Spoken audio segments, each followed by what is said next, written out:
नमस्कार, news India देख रहे हैं आप। मैं हूं आपके साथ सपना। रुक करेंगे देवभूमि की खबरों का। देहरादून में सीएम धामी ने दिखाई सख्त नजर। सीएम धामी ने डालनवाला थाने का निरीक्षण किया। निरीक्षण के दौरान थानेदार ड्यूटी से नदारद मिले। सीएम धामी ने तुरंत लाइन हाजिर के आदेश दिए। औचक निरीक्षण से सामने आई व्यवस्थाओं की हकीकत। सीएम के निरीक्षण से पुलिस महकमे में हड़कंप मचा। बताते चले, देहरादून में मुख्यमंत्री पुष्कर सिंह धामी का सख्त रुख एक बार फिर देखने को मिला है। जहां डालनवाला पुलिस स्टेशन के औचक निरीक्षण के दौरान थानेदार ड्यूटी से अनुपस्थित पाए गए, जिस पर मुख्यमंत्री ने तत्काल प्रभाव से उन्हें लाइन हाजिर करने के निर्देश दिए थे। सीएम धामी ने स्पष्ट शब्दों में कहा, कानून व्यवस्था और जनसेवा जैसे संवेदनशील दायित्वों में किसी भी तरह की लापरवाही बर्दाश्त नहीं की जाएगी। ऐसे मामलों में कठोर कार्रवाई तय है। सीएम के औचक निरीक्षण से पुलिस महकमे में हड़कंप मच गया और व्यवस्थाओं की वास्तविक स्थिति सामने आई, जिसको लेकर सीएम धामी का कहना है कि कानून व्यवस्था और जनसेवा में किसी भी स्तर की लापरवाही बर्दाश्त नहीं की जाएगी। निरीक्षण का उद्देश्य व्यवस्था को दुरुस्त करना है और आम लोगों को समय पर सुविधा उपलब्ध कराना है। मुख्यमंत्री ने शासन में बैठे उच्च अधिकारियों से भी अपील की है कि वे अपने दौरों और प्रवास के दौरान औचक निरीक्षण करें। वहीं मुख्यमंत्री ने जोर देकर कहा कि निरीक्षण का मकसद व्यवस्था को चुस्त दुरुस्त करना है, ताकि जनता को समय पर सहायता मिल सके और पुलिस विभाग अपनी जिम्मेदारी पूरी ईमानदारी से निभाए।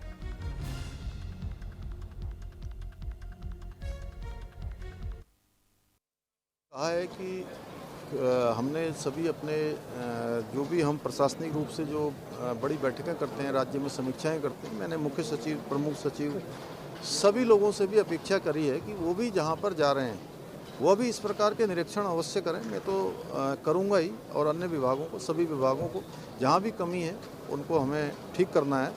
और जाने का यही हेतु है कि सभी व्यवस्थाएं, थाना, चूँकि मुख्यमंत्री के रूप में मैं सभी थानों में नहीं जा सकता।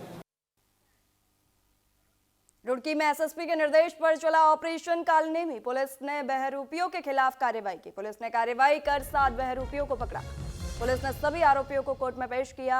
मुख्यमंत्री के निर्देश पर अभियान पूरे जिले में जारी है। बताते चले, रुड़की में एसएसपी हरिद्वार के निर्देश पर ऑपरेशन कालनेमी के तहत बड़ी कार्रवाई की गई है, जहां पुलिस ने अभियान के दौरान चेकिंग कर कार्रवाई को अंजाम दिया और बाबाओं के भेष में तंत्र मंत्र और जादू टोना दिखाने वाले 7 बहरूपियों को गिरफ्तार किया है। बताते चले कि बहरूपी स्थानीय लोगों और यात्रियों को आकर्षित करते थे, भीड़ एकत्रित करने की कोशिश कर रहे थे। भीड़ बढ़ने से कानून व्यवस्था बिगड़ने की आशंका थी, जिसके लिए पुलिस ने तुरंत कार्रवाई की और मौके की गंभीरता को देखते हुए सभी को हिरासत में लिया गया और मुकदमा दर्ज कर सभी आरोपियों को कोर्ट में पेश कर आगे की कार्रवाई में जुट गई है। बताते चले कि मुख्यमंत्री के निर्देश पर पूरे जिले में अभियान जारी रहेगा और कालनेमियों के खिलाफ आगे भी कार्रवाई जारी रहेगी। इस अभियान के दौरान पुलिस ने चेकिंग करते हुए बाबाओं के भेष में टोना दिखाने वाले 7 बहरूपियों को गिरफ्तार किया है। पुलिस के मुताबिक ये बहरूपिये खुद को साधु संत बताकर स्थानीय लोगों और यात्रियों को गुमराह कर रहे थे। तंत्र मंत्र और झाड़ फूक के नाम पर ये लोगों को इकट्ठा करने की कोशिश कर रहे थे, जिससे कानून व्यवस्था बिगड़ने की आशंका लगातार बनी हुई थी।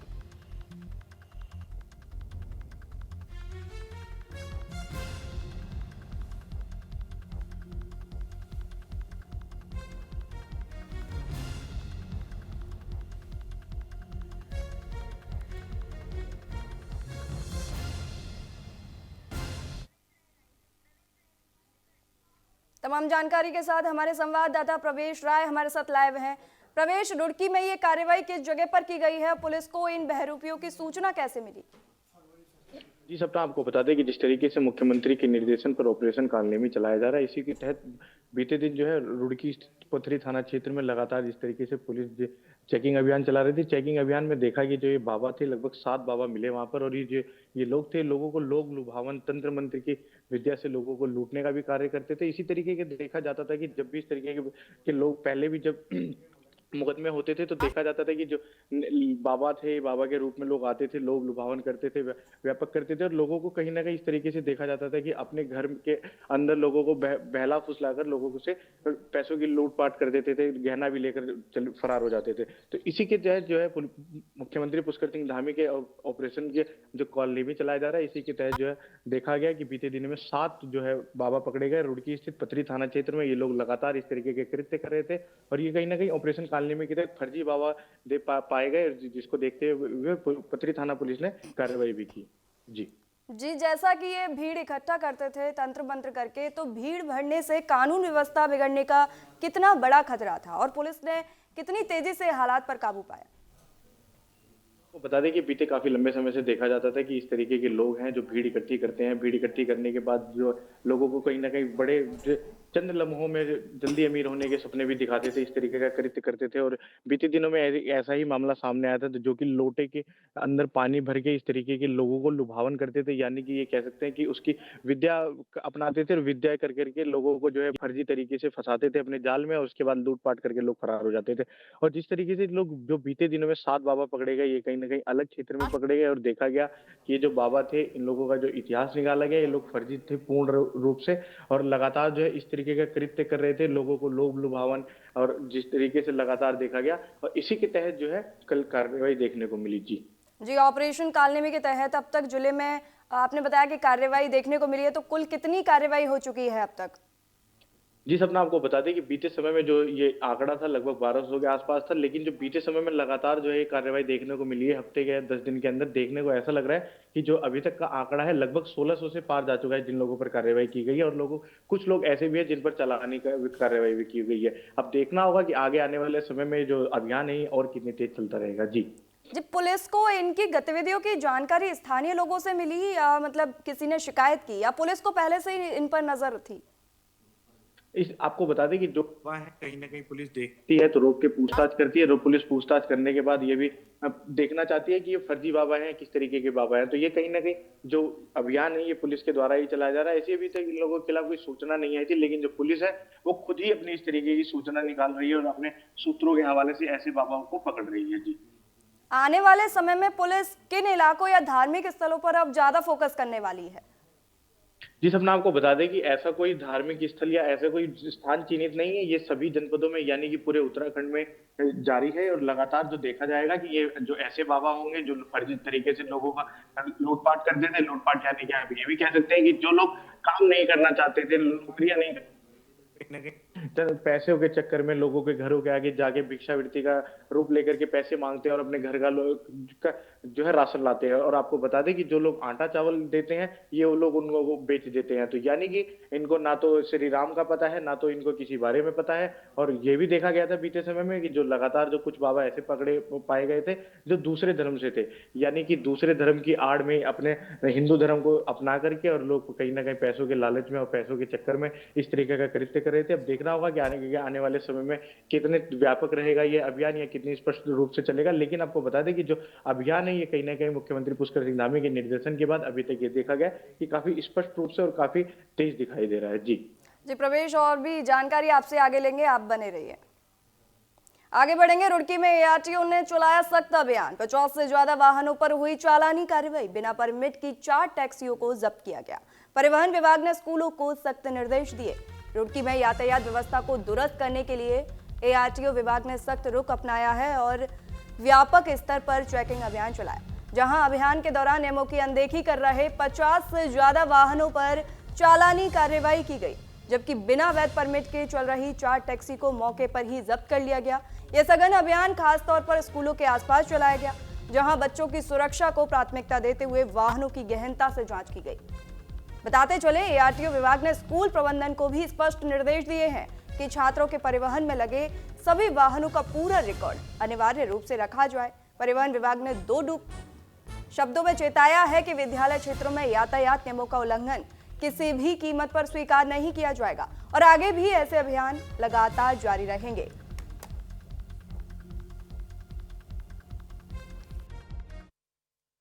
प्रवर्तन कार्रवाई वहीं पर की, केवी के आसपास, बाउंड्री के आसपास ही की। तो इसी कार्रवाई में 50 से अधिक हमने बिना हेलमेट के बच्चों को या अन्य लोगों के चालान किए बाइक्स के, और 3 जुवेनाइल केस यानी कि जो अंडर एज संचालन होता है, 3 ऐसे वाहन हमने बंद किए हैं। और इसके अलावा 4 ऐसे हमने टैक्सी या जो भी गाड़ी हैं, प्राइवेट वाहन हैं जो कमर्शियल यूज़ हो रहे थे और जिनकी कंडीशन ख़राब थी, 4 ऐसे वाहन हमने वहाँ पर सीज भी किए हैं। और इस संबंध में ये भी है कि ये कार्रवाई लगातार चलती रहेगी। हाँ, तमाम जानकारी के साथ प्रवेश राय हमारे साथ लगातार बने हुए हैं। प्रवेश, एआरटीओ विभाग की ये चेकिंग किस किस इलाके में की गई है और अभियान कितनी देर तक चला है? इस अपना आपको बता दें कि बीते दिन में जो ये एआरटीओ रुड़की है लगातार कहीं ना कहीं लोगों को सचेत कर रहा था कि जो भी लोगों के कागज पूरे नहीं है वो अपने कागज पूरे कर लें। और जिस तरीके से लगातार देखा गया कि जो एआरटीओ रुड़की है वो लगातार सड़क पर उतर के जिस तरीके का चेकिंग अभियान चलाया, तो आपको बता दें कि रुड़की में कल यानी कि पूरे दिन जो है चेकिंग अभियान चलता रहा। और रुड़की से लेकर मंगलौर तक, मंगलौर से लेकर रुड़की तक लगातार ये चेकिंग अभियान चलाया गया। और लगातार चेकिंग अभियान में ये पाया गया कि लगभग 50 से अधिक जो गाड़ियां थी उन लोगों के खिलाफ चालानी कार्रवाई की गई और 4 टैक्सियों को भी जब्त किया गया। तो ये बता दें कि जो उत्तराखंड एक टूरिस्ट क्षेत्र है और उत्तराखंड में लोग इस तरीके से आते हैं, और एआरटीओ रुड़की हो या एआरटीओ पूरा देहरादून हो या एआरटीओ कोई भी हो, वो पहले ही सचेत करता है कि अगर आप उत्तराखंड में आते हैं तो अपनी गाड़ियों के कागज पूरे करके आए, यानी कि किसी भी दुराचार व्यवस्था ना हो देखने को मिले। तो ऐसे ही जब एआरटीओ रुड़की जब बीते दिनों में सड़क पर उतरा, इस तरीके का अभियान चला, अभियान में देखने को मिला कि जो 50 से अधिक वाहन थे वो पाए गए जिनके कागज पूरे नहीं थे, उन लोगों के खिलाफ चालानी कार्रवाई की गई। कृष्ण कुमार पलड़िया ने साफ तौर से बताया कि जो आगे है ये इस तरीके की कार्रवाई लगातार देखने को मिलेगी। जो भी लोगों के कागज पूरे नहीं है, पहले आरटीओ लगातार चेतावनी भी देता रहा है कि जिनके कागज पूरे नहीं है अपने कागज पूरे कर लें, लेकिन जो है लोग हैं वो कहीं ना कहीं अपने चंद पैसों के चक्कर में जिंदगी को जोखिम में डाल करके इस तरीके का काम करते हैं। अब देखना होगा कि आने वाले समय में ये अभियान जो है जो रुड़की आरटीओ की तरफ से चलाया जा रहा है, हरियाणा आरटीओ की तरफ से भी चलाया जा रहा है इस तरीके का अभियान, अब आगे आने वाले समय में देखना होगा कि कितने व्यापक स्तर पर नजर आएगा। जी जैसा कि आपने बताया कि 50 से ज्यादा वाहनों पर चालान किया गया है, सबसे ज्यादा किन नियमों का उल्लंघन सामने आया है? जी सपना, आपको बता दें कि कुछ ट्रक ऐसे थे जिनकी परमिट नहीं थी, कुछ टैक्सियां थी जिनकी परमिट नहीं थी जो उत्तराखंड में आ रही थी बाहर के राज्यों से, कुछ गाड़ियां ऐसी थी जो जिनके सीट बेल्ट नहीं लगा रखी थी, कुछ गाड़ियां ऐसी भी पाई गई जिन लोगों की फिटनेस पूर्ण रूप से नहीं थी, कुछ गाड़ियां ऐसी भी मिली जिनके जितने अगर कोई वाहन है उसकी 14 फुट की होती है, 14 फुट की अगर परमिशन होती है वो लोग 16 फुट करते हैं। कुछ ऐसी भी मिली जो जिनकी ओवरलोडिंग थी। यानी कि आपको बता दें कि हर प्रकार के वो नियम जो लगातार जो है लोगों द्वारा तोड़े जा रहे थे उनके खिलाफ एआरटीओ रुड़की ने कल अभियान चलाया और उन लोगों के खिलाफ लगातार जो है कार्रवाई भी करी। और अब देखना होगा कि आगे आने वाले समय में जो रुड़की का अभियान है ये मंगलौर से लेकर के भगवानपुर में भी इस तरीके से चेतावनी दी गई है। और लगातार जो है बाहर से आने वाले चेतावनों को यानी कि लोगों को साफ तौर से कहा गया है कि अगर आप लोग उत्तराखंड में आते हैं तो गाड़ियों के कागज पूरे करके आए, उत्तराखंड का परमिट लेकर आए। लेकिन जो लोग हैं वो चंद पैसों के चक्कर में इस तरीके का कृत्य करते हैं। और आपको बता दें कि कोई परमिट है जो एक दिन का परमिट है वो ज्यादा महंगा भी नहीं होता, 70 से 80 या 150 रुपए के आसपास का जो टैक्सी का परमिट बनता है, लेकिन लोग चंद पैसों के चक्कर में जनहानि की स्थिति को पैदा करते हैं और लगातार जो इस तरीके के नियमों को तोड़ते नजर आते हैं। जी, बिना वैध परमिट के जो टैक्सियां जब्त की गई हैं, क्या ये टैक्सियां स्कूल बच्चों के परिवहन में भी इस्तेमाल हो रही थी? जी सपना, कुछ टैक्सी ऐसी भी थी जो स्कूल बच्चों के हो रही थी। और ये जो टैक्सी है एक टैक्सी, इसको साफ तौर से किसी ग्रामीण द्वारा रोका गया, रोकने के बाद उसकी वीडियो बनाई गई कि किस तरीके से आप इस टैक्सी को लेकर के घूम रहे हैं। उसके अंदर गेट भी नहीं था। सबसे बड़ी जो व्यवस्था देखने को मिली कि उसके अंदर गेट नहीं था। ग्रामीणों ने रोका उसको, जब स्थिति पैदा हुई वहां पे बदहाली की स्थिति पैदा होने के बाद लगातार देखा गया कि जो लोग थे उन्होंने देखा कि गेट नहीं है, इस तरीके से बच्चे बैठे हुए थे। और जिस टैक्सी में 8 से 10 बच्चों का बैठा जाना तो उस टैक्सी के अंदर इन्होंने 20 से 22 बच्चों को बिठाया हुआ था। तो आपको बता दें कि स्थिति, और कहीं ना कहीं इसमें सबसे बड़ी गलती जो है वो एआरटीओ की ना कह करके स्कूल की गलती कहने को देखने को मिलेगा कि स्कूल चंद पैसों के चक्कर में बच्चों की जिंदगी को इस तरीके से खतरे में डाल रहा है। और देखा गया लगातार जब इस तरीके का कृत्य देखने को मिला तो जरूर की आरटीओ जो है उनके खिलाफ एक्शन भी देखने को मिला। जी, बहुत शुक्रिया ये तमाम जानकारी के लिए। खबरों में आगे बढ़ेंगे। हरिद्वार में बढ़ती ठंड और शीतलहर से गरीब और असहाय लोगों को राहत देने के लिए जिला प्रशासन सक्रिय हो गया है। जिलाधिकारी मयूर दीक्षित ने खुद शिवालिक नगर क्षेत्र में रैन बसेरों और अलाव की व्यवस्थाओं का जायजा लिया, साथ ही जरूरतमंदों को कंबल भी वितरित किए। इस दौरान डीएम ने शिव मंदिर, शिवालिक चौक, सीआईएसएफ कैंप, टिहरी विस्थापित कॉलोनी और सेक्टर 4 हनुमान मंदिर जैसे इलाकों में अलाव व्यवस्था का निरीक्षण किया। उन्होंने बताया कि फिलहाल करीब 20 से 25 स्थानों पर अलाव जलाए जा रहे हैं, जरूरत पड़ने पर संख्या और भी बढ़ाई जाएगी। डीएम ने रैन बसेरे की साफ सफाई, हीटर और डाटा रिकॉर्ड की भी समीक्षा की और आमजन से अपील की कि शीतलहर और कोहरे के चलते अनावश्यक रूप से घरों से बाहर ना निकले, खासकर रात के समय यात्रा से बचे। इस मौके पर पालिका अध्यक्ष समेत स्थानीय जनप्रतिनिधि और अधिकारियों की मौजूदगी रही।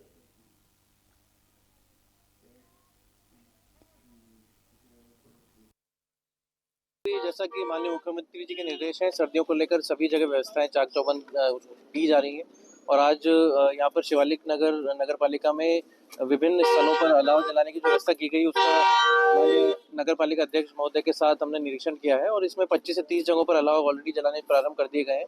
जैसे जैसे सर्दी और बढ़ेगी, नंबर को बढ़ाया जाएगा। साथ ही अलाव बढ़ाने के साथ साथ जगह जगह जो निराश्रित लोग हैं या फिर जिनको जरूरत है गर्म कपड़ों की, उनको कंबल बांटने की कार्रवाई भी की गई है, आगे भी जारी रहेगी। पार्टी की सरकार मुख्यमंत्री पुष्कर सिंह धामी जी के नेतृत्व में है और इस सरकार का संकल्प है कि हर जरूरतमंद के घर तक पहुंचना है, जहां उसको आवश्यकता है वहां तक पहुंचना है। तो नगर पालिका भी इसी संकल्प के साथ आगे बढ़ रही है, क्योंकि सर्दियां काफी शुरू हो गई हैं। तो हमने जगह जगह सार्वजनिक स्थलों पर अलाव जलाना, जो जरूरतमंद लोग हैं उनके लिए कंबल की व्यवस्था और जिनके पास रहने की व्यवस्था नहीं है, रात का उन्हें आश्रय चाहिए, उनके लिए रैन बसेरा का इंतजाम किया है। तो उसी का निरीक्षण आज मैंने और जिलाधिकारी महोदय ने किया। पार्टी की सरकार मुख्यमंत्री पुष्कर सिंह धामी जी के नेतृत्व में है और इस सरकार का संकल्प है कि हर जरूरतमंद के घर तक पहुंचना है, जहां उसको आवश्यकता है वहां तक पहुंचना है। तो नगर पालिका भी इसी संकल्प के साथ आगे बढ़ रही है, क्योंकि सर्दियां काफी शुरू हो गई हैं। तो हमने जगह जगह शादी की खुशियां मातम में कैसे बदल गईं और क्यों एक नौजवान की मौत पर सियासत गर्मा गई। बाजपुर का सचिन हत्याकांड अब एक बड़ा मुद्दा बन चुका है, जहां रुद्रपुर के पूर्व विधायक राजकुमार ठुकराल ने बाजपुर में हुंकार भरते हुए मृतक सचिन कोहली के लिए न्याय की मांग की है। सीओ विभव सैनी का घेराव करते हुए पूर्व विधायक ने पुलिसिया कार्रवाई पर गंभीर सवाल खड़े कर दिए। उन्होंने साफ कहा कि एक तरफ तो बेगुनाह सचिन को छत से फेंक दिया गया, मार दिया गया और दूसरी तरफ उसकी छवि खराब करने की साजिश रची गई। ठुकराल ने एलानिया धमकी दी है कि अगर परिवार को संतुष्ट नहीं किया गया और मुख्य आरोपियों की गिरफ्तारी नहीं हुई तो कोतवाली का घेराव होगा। पूर्व विधायक ने स्पष्ट कर दिया है कि वह किसी भी निर्दोष को जेल भेजने के सख्त खिलाफ है, लेकिन असली कातिलों को बख्शना उन्हें कतई मंजूर नहीं।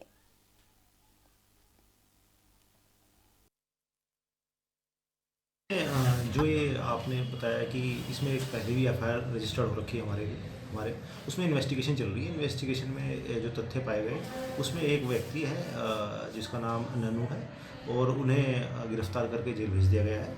तो इन्वेस्टिगेशन अभी प्रोग्रेस में है और पुलिस तथ्य की जांच कर रही है। जैसे भी तथ्य आएगी, जिस व्यक्ति के खिलाफ साक्ष्य आएंगे, उन्हें आगे करके जेल भेज देंगे। रुद्रपुर की कोतवाली के सामने रमपुरा बस्ती, वहां से एक युवक किशन की बारात आपके बाजपुर में टोपा कॉलोनी में आती है और टोपा कॉलोनी में जब बारात पहुंची तो वहां कुछ आपसी अंतर्द्वंद हो गया, युद्ध हो गया और उसमें जो बारात के सेवा का आयोजन था एक ऐसी छत पे था जिस पर चार दीवारी नहीं थी और वहां कुछ किसी बात को लेकर मतभेद हो गए, मारपिटाई चालू हो गई टोपा कॉलोनी में और एक युवक सचिन कोहली की मौके पे डेथ हो गई। पहले उसके साथ मारपिटाई की गई, फिर 17 फुट ऊंची छत से उसको नीचे गिरा दिया। छत की चार दीवारी भी नहीं थी। रुद्रपुर में मकान विवाद से परेशान होकर महिला एसएसपी कार्यालय पेट्रोल की बोतल लेकर पहुंची, जहां महिला ने अपने देवर पर आरोप लगाया कि कोर्ट के आदेशों की अनदेखी करते हुए उसके मकान के ऊपर जबरन कब्जा किया गया। पीड़िता ने पुलिस के सामने आत्मदाह करने की चेतावनी भी दी, जिसके बाद मामले की गंभीरता को देखते हुए एसपी सिटी ने संज्ञान लिया और जांच के आदेश दिए। वहीं पुलिस अधिकारियों ने महिला को समझा बुझाकर शांत कराया। मेरा मामला ये, मेरा मकान है छोटा सा, पुलिस चौकी ने ताला मेरे तड़वा के कब्जा करवा दिया है, घर में लोग घुसा दिए हैं और पार्षद है हमारे यहाँ का सौरभ भेड़, उन्होंने मेरे घर में घुसा दिया उनको, मेरा देवर को। 2.5 साल से वो चले गए यहाँ पर, अपने मकान में नहीं रहते थे, कोर्ट से स्टे भी चल रहा है। अभी मेरे को आज की आज खाली चाहिए मकान, आज नहीं खाली हुआ मैं यहीं पर आत्महत्या करके यहीं मरूंगी। मुझे कोई ठिकाना नहीं, ना मुझे रहना किसी के घर। एक अभी महिला आई थी, एक उसका अपनी कंप्लेन थी उसकी कि मेरे घर के कुछ भाग पे किसी और व्यक्तियों द्वारा, उसके देवर द्वारा कब्जा कर दिया गया है। तो साथ में वो कोर्ट ऑर्डर भी जो विपक्षी द्वारा यथास्थिति के थे वो भी लेके आई थी। तो इस संबंध में चौकी प्रभारी और थाना प्रभारी को बता दिया गया है। वो कंप्लेन अभी दे रही है अपनी, और जो भी लीगल एंगल्स को देखकर जो भी सही होगा वही कार्रवाई करी जाएगी। मुख्यमंत्री के निर्देशन पर जिला प्रशासन और पर्यटन विभाग ने पर्यटकों को बढ़ावा देने के लिए विंटर कार्निवल का आयोजन किया जा रहा है, जिसको लेकर अंतिम रूपरेखा तैयार की गई है। वहीं विधायक सरिता आर्य ने बताया कि नैनीताल में विंटर कार्निवल का आयोजन 7 सालों के लंबे समय के बाद किया जा रहा है।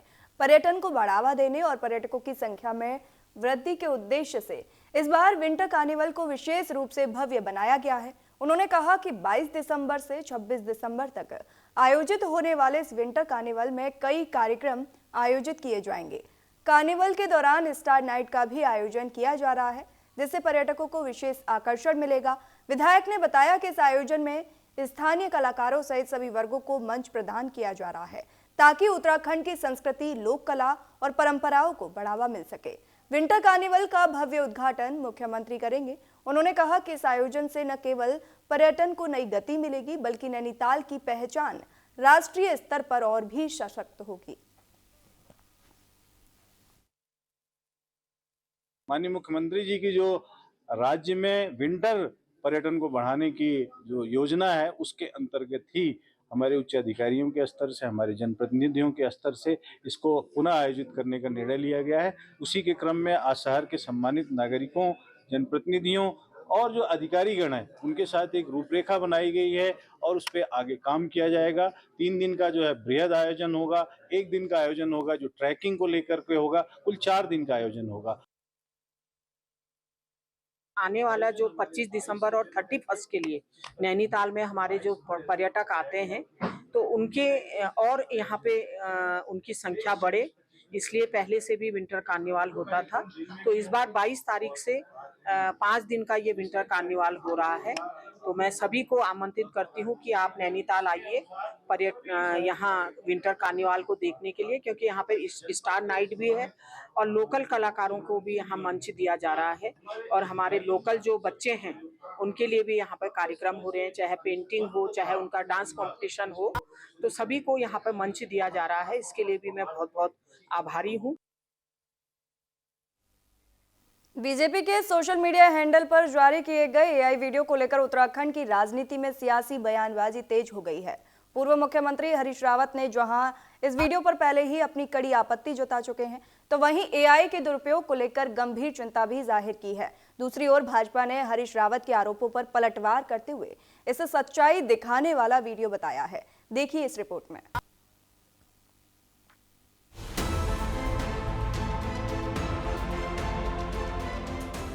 बीजेपी के सोशल मीडिया हैंडल पर जारी किए गए एआई वीडियो को लेकर उत्तराखंड की राजनीति में सियासी बयानबाजी तेज हो चुकी है।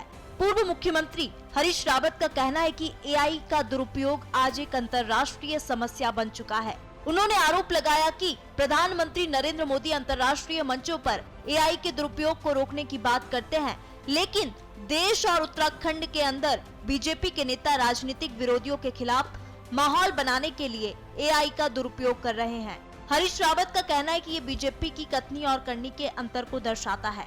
अंतर्राष्ट्रीय मंचों पर एआई के दुरुपयोग के खिलाफ आवाज उठाई जाती है, जबकि राष्ट्रीय और राज्य स्तर पर उसी एआई का इस्तेमाल राजनीतिक विरोधियों को बदनाम करने के लिए किया जा रहा है। उन्होंने कहा कि जनता इस खेल को समझेगी और वे इसका पर्दाफाश करते रहेंगे। मोदी जी अंतर्राष्ट्रीय मंचों पर गरज करके कहते हैं कि एआई का दुरुपयोग रोकना है, और एक तरफ उनके नेता अंतर्राष्ट्रीय मंचों पर एआई के दुरुपयोग को रोकने की बात करते हैं, और दूसरी तरफ उत्तराखंड सहित पूरे देश के अंदर भाजपा के नेता एआई का दुरुपयोग अपने राजनीतिक विरोधियों के उपरास के खिलाफ वातावरण बनाने के लिए करते हैं। तो ये भाजपा की कथनी और करनी का अंतर दिखाता है। उधर हरीश रावत के बयान पर बीजेपी ने तीखा पलटवार किया। बीजेपी प्रदेश प्रवक्ता हनी पाठक ने कहा कि प्रधानमंत्री मोदी एआई के दुरुपयोग के खिलाफ पहले भी बोलते रहे हैं और आगे भी बोलते रहेंगे। उन्होंने ये भी माना कि एआई का दुरुपयोग नहीं होना चाहिए। हालांकि बीजेपी प्रवक्ता ने साफ किया कि बीजेपी के सोशल मीडिया पेज पर डाले गए वीडियो के जरिए सच्चाई सामने रखी गई है। उन्होंने आरोप लगाया कि तुष्टीकरण और दुष्टीकरण की राजनीति के बाद अगर हरीश रावत को इस वीडियो से परेशानी हो रही है तो ये उनका नजरिया है, बीजेपी का दावा है कि एआई वीडियो के जरिए हरीश रावत को आईना दिखाया गया, जिसका सामना वे नहीं कर पा रहे। देखिए, एआई के दुरुपयोग की बात हमारे यशस्वी प्रधानमंत्री श्री नरेंद्र मोदी जी हमेशा करते हैं और वो हमेशा करते रहेंगे, और ये सही भी है कि एआई का किसी भी प्रकार का दुरुपयोग नहीं होना चाहिए। लेकिन जहां तक रही बात की भाजपा के सोशल मीडिया पेज की, तो उसमें उनकी सच्चाई को बताया गया, और उस सच्चाई का सामना होने के बाद इस तरीके की प्रॉब्लम होना सामान्य सी बात है।